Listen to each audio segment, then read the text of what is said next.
This year marks the 40th anniversary of Wes Craven's seminal masterpiece, 1984's A Nightmare on Elm Street.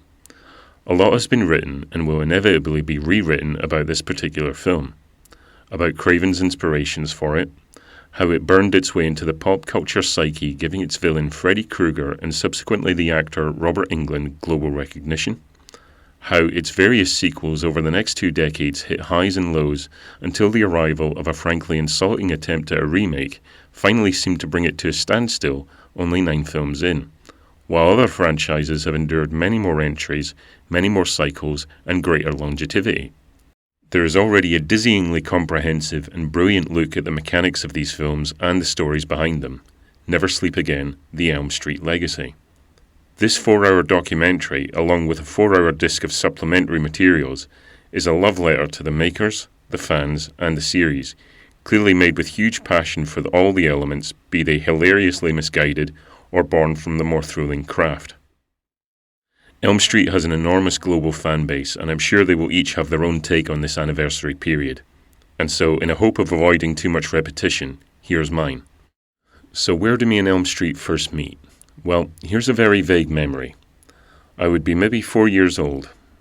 I'm sitting with my brother in the living room. He's brought home a videotape from the local rental store. I remember the label on the tape, plain block writing, nothing to signify what experience lay ahead. I remember the silhouetted figure of Freddy, though unable to identify what it was. I have a fake memory of the scene after Nancy checks in on Rod in her dream and is chased by Freddy, of her running being intercut with Freddy's silhouetted figure chasing after her. Where does that come from? Why does that memory remain so strong when those cuts are not in the film?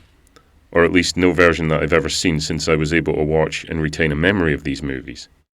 Did I half remember it a few years later trying to describe it to friends and conjure this for myself?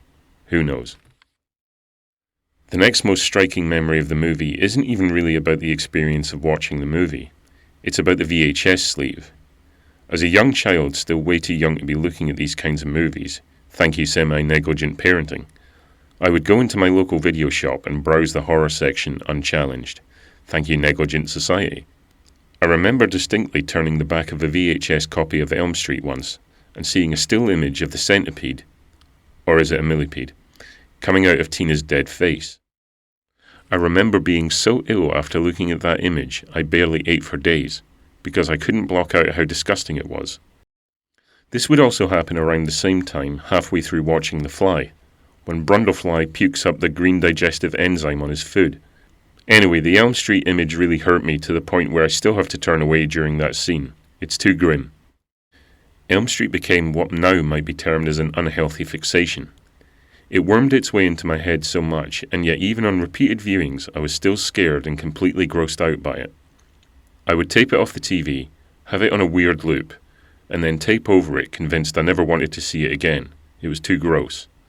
I would buy it from a local retailer, still underage, have it for a bit, and then return it because I didn't want it around in my house where I'd be thinking about it and where it would tempt me. Yet I kept finding myself completely drawn to it. I remember seeing Peter Benchley talking about the impact of Jaws, where he quoted E.O. Wilson, saying, "We don't just fear our predators, we are transfixed by them, prone to weave stories and fables that chatter endlessly about them, because fascination breeds preparedness and preparedness survival. In a deeply tribal sense, we love our monsters." And I think in a certain sense what I was attempting to do in my repeated viewings of a film that I love to talk about and recommend to people, but that would actually have me hiding under the bedsheets, is I was trying to eliminate all the mystery behind it. To have seen it so often that it couldn't frighten me anymore. I was aiming to survive the experience of watching the film and be intact at the end. I'd say in a very real way, Nightmare on Elm Street is responsible for my interest in analysis. It was born out of necessity. I had to come to terms with this film and live with it. No doubt my story is one of countless stories of people having their own individual trauma through this movie, that made me recoil from the screen 1 second and then inch closer the next. And now, of course, I love it. It's in my top 3 of all time. So what about the greater series? How do I feel about those? Well, at a certain point, the damage is done, and what I ate up as content, to use that horrible descriptor, can now be seen as slightly embarrassing. As an adolescent, I would just be on the lookout for more Freddy. I'd understand somewhere that it didn't quite hit the mark that other things did, but was still satisfying as long as the main man was on screen doing his thing. I think the principal good thing that I can say about all the Elm Streets is that aesthetically they stand out. There's very little to confuse them amongst each other, and to be honest, coming from a studio that clearly saw this as an almighty cash cow, who usually took a chance on up-and-coming or relatively green directors because they were cheap hires, you'd think any trace of individuality would be wrung out completely in favour of keeping up what they felt audience expectations and desires were.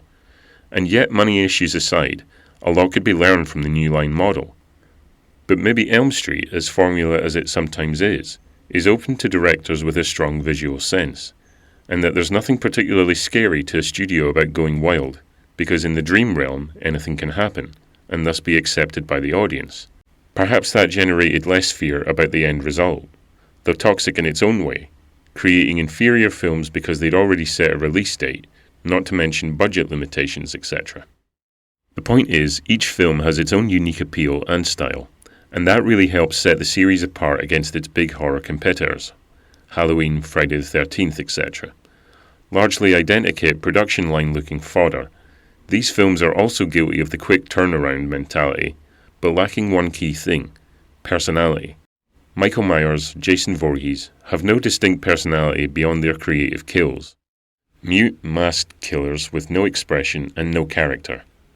Freddy has the advantage there, and because of his other great weapon beyond his finger blades, manipulation. In the dream realm, Freddy has the power to kill his target instantly, but enjoys the fear created by the torment, and the false flags of hope and the chase, and really getting into a victim's subconscious before the kill. Michael and Jason are like Romero's zombies. Their fear is caused by their sheer persistence and their seeming invulnerability, and their determination to keep going and make the kill. But Freddy plays with his food. Because of this angle of the character, which would be nicely woven into the lore, with the idea of fear being the very thing that creates him and gives him this presence in the first place, the dreamscape can offer up anything he or the dreamer can conceive. And so each film has identity and personality, at least enough to carry you through to the end credits and feel like your time wasn't completely wasted. As for the films themselves, I don't feel too badly about Freddy's Revenge personally. It is gaudy and confusing and a huge step down from the original in a lot of ways. The title doesn't make much sense. Who's Freddy getting revenge on exactly when there are no returning characters? It's a very 80s title, but, there was a lot of cocaine flying about. It's a period where I make excuses for things and shut other things out in order to be able to enjoy things, as I do here. It's one I actually had at home as a kid, so I remember watching it a reasonable amount. Its sort of base thrills are reasonably well done. I love Dream Warriors, and that has to be a contender for best horror sequel ever in my opinion. The more I go back to it, the more I love it. Again, it's not on par with the original, but I think this might be the one I watched the most as a kid possibly. I remember giving it a lot of time. Effects-wise, it's a massive leap up.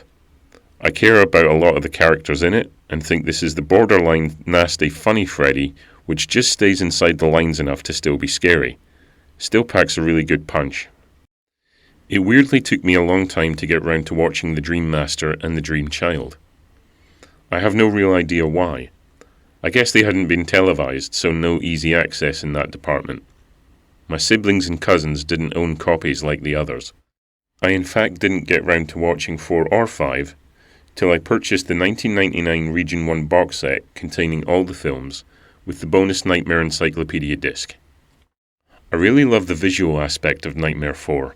It's got a fantastic look and absolutely fizzes with energy, and as an effects showcase it's seriously impressive. But it always feels like a step down from Dream Warriors, and there are elements that are rushed. Some of the dialogue feels very first draft, and it's a shame to see characters previously bought into just wiped out with no regard. Some reasonably solid work is done setting up Alice as the new protagonist, but personally I felt reluctant to invest much in her, not trusting she also wouldn't be killed off. Her journey is interesting, but it needed a bit more breathing room, which is difficult in a film that prioritizes Freddy over much else. The Dream Child is definitely the weakest one for me, and it's always that one where, if I'm watching through the series again, I have no even mild interest in. Visually, I think it looks incredible, but there's an oddness to it that just never gels with me. The whole pregnancy subplot, the weird elongated arm Freddy has for the whole thing, even less interesting characters to supposedly root for, and again feels like a real rushed effort. Not much to grab onto here.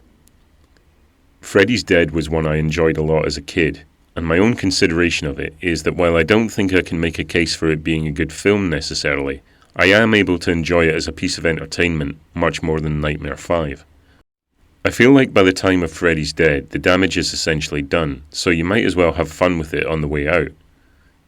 The opening credits with the Goo Goo Dolls playing is one of those things that is really cemented in my mind as a key memory of my history with the series, and again it's got a unique look within the series and some interesting nightmare scenes.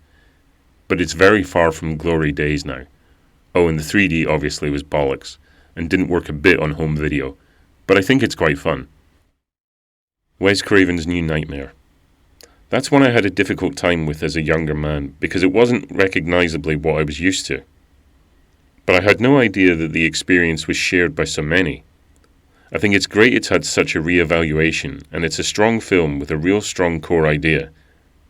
I think it's been said before, that basically everything Craven did here was done better in Scream, and I tend to agree with that. Still, beyond all the scholarly stuff about the nature of horror and censorship, there's a strong emotional pulse running through this film that's a very easy investment for me. I have a huge soft spot for Freddy vs. Jason. I think I was just the right age for this when it came out, and of course I'd been aware of its troubled development and was eagerly anticipating it. It is obviously whopping steaming shit, but those making it knew exactly what they were delivering. Big energy, really crowd-pleasing stuff, and a nice send-off for the wisecracking version of Freddy. Yeah, I always had a good time with this one. And the remake. The remake makes me mad, and time has not been kind to it. I remember I was so angry about it I wrote a whole scene-by-scene dissection of how awful it was, but I'll spare you that. Let's just say I prefer not to think about it. And I suppose for completist purposes, I should talk about Freddy's Nightmares. During lockdown, I attempted to get through all of Freddy's Nightmares and made a little blog of my takes on it on Twitter. I still have not finished this. I have something like 18 episodes to go. Patchy would be too kind a word to describe it, though there's an odd decent episode here and there. It had some interesting ideas, but the execution was largely lame and far too cheap looking. Case in point, no more Mr. Nice Guy, the pilot episode that showed how Freddy became the Dream Demon. It is the most obvious cash-in of the whole Elm Street affair possibly, and best forgotten in my opinion. So, thanks for listening to this personal reflection on my journey with this series. The first part of this was written at the beginning of the year, in anticipation of some thoughts I wanted to put out about the 30th anniversary. But recently I got a fantastic opportunity. The University of Nottingham was holding a 2-day conference celebrating the anniversary, and put out an open call for papers to present there. I was lucky enough to be chosen and spent a wonderful 2 days on their campuses, listening to some wonderful presentations and getting to hang out and shoot the shit about Freddy with some excellent people in the academic field. It was such a good experience, and props to Kieran Foster and Gregory Frame and everybody behind the scenes who worked so hard to make it memorable, and my colleagues for their passion and generosity. It was hard work writing this, and I had to cut quite a bit out to make the allowance of 20 minutes. So what follows is a sort of expanded version of what I presented that day. I'll be taking a more critical look at the series and look to examine, when so many of the old boogeymen are being resurrected, why has Freddy stayed dead?